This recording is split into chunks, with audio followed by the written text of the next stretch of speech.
Tonight on Reporting Scotland, also coming up on the programme. Hello there, good evening. An accident waiting to happen. A licensed helicopter engineer told the Clutha fatal accident inquiry he was extremely concerned about the amount of maintenance they were having to carry out on aircraft in Glasgow. Paul Booth said he had written those words in a shift handover the day before the accident. 10 people died in the crash on the 29th of November. Catriona Renton reports from Hampden Park, where the inquiry is being held.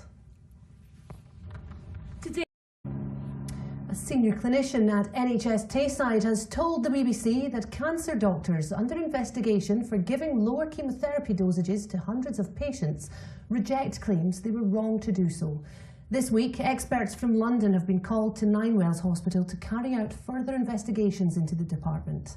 A number of patients have spoken out in support of the treatment they've received. This from our health correspondent, Lisa Summers. The government's been defeated at Holyrood over concerns about the number of subjects many students can do in fourth year at school. MSPs backed a motion saying there were serious concerns and called for urgent action. Schools and councils have been free to take their own decisions, and about half normally let fourth year pupils get 6 qualifications. Our education correspondent Jamie McIver visited a school which lets fourth years do 7 subjects to see how they do it. A jury at the High Court in Glasgow has heard from a mother who said she was assaulted by the man accused of murdering her daughter.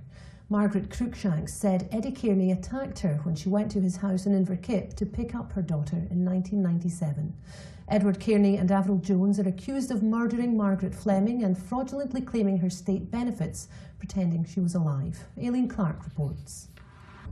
A woman who won damages from a man who'd been cleared of raping her is encouraging others to follow her example, even though she might not receive a single penny from her case. Stephen Coxon was ordered to pay the woman £80,000, but has now declared himself bankrupt. The former student, known as Miss M, said she took him to court to win justice, not money. She's been speaking to our reporter David Cowan. A sheriff has refused to allow former SNP MP Natalie McGarry to withdraw her guilty pleas to embezzlement. The SNP MP, Pete Wishart, has announced his candidacy to replace John Bercow as the Speaker of the House of Commons. There's speculation. You're watching BBC Reporting Scotland. A reminder of tonight's top story. Police are investigating claims that a motorhome firm in West Lothian duped customers and business associates out of hundreds of thousands of pounds.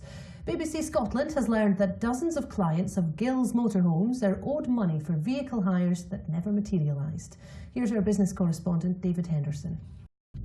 The First Minister has declared a climate emergency, and tomorrow an influential panel of advisers will set out how that emergency can be tackled. The Committee on Climate Change will tell ministers when we should aim for net zero greenhouse gas emissions. That's where we offset the same volume as we emit. So what can we all do to contribute?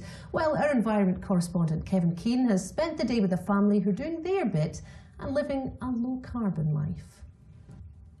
A new law making it an offence to kill beavers in Scotland has been welcomed by wildlife organisations. The animals were reintroduced to waterways a decade ago, but some farmers were unhappy because of the damage their dams can do to agricultural land. Our correspondent Lorna Gordon reports.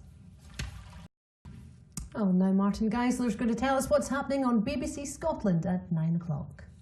Thanks, Martin. And now the weather with Christopher. Catriona, thank you. Friday not looking so good. Thanks, Christopher. Now, a reminder of tonight's main news. And that's Reporting Scotland. I'll be back with the late bulletin just after the 10 o'clock news. Until then, from everybody here on the team across the country, enjoy your evening. Bye-bye.